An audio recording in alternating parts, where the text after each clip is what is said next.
සමහර අයගේ පිපිරෙන්නේ නැහැ. ඔන්න බලන්නකෝ මේ තාරාව යන විදිය. වලහා යනවා.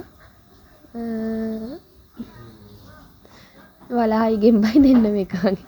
ඔන්න ඊට පස්සේ දුවලා බැලුම් බෝලේ අරගෙන පුඹල පුපුරවන්න තමයි තියෙන්නේ.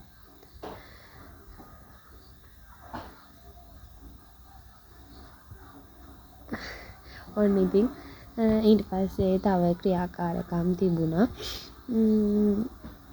මොන මගේ බැලුම් බෝල නිකම්ම වාඩි වෙන්නත් කලින් පිපුරුණා.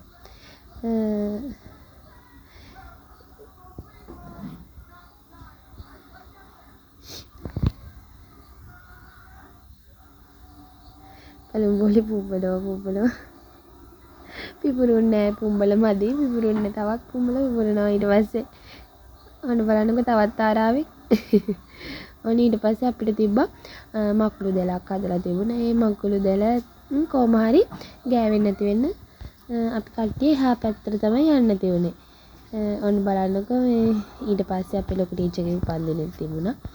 අපි ඒකත් ලොකු ටීචර්ව සර්ප්‍රයිස් කරන්න කේක් එකක් ගෙනල්ලා කේක් එක කපලා එයාව සර්ප්‍රයිස් කරා. ඉතින් අපි අද ඔන්නෝම තමයි කාලය ගත කරේ.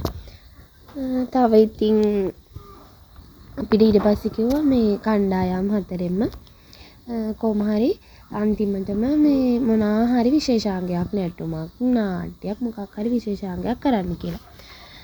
ඉතින් අපි මේ නැටුමක් තමයි කරේ. ඔන්න බලන්නකෝ අපේ නැටුම.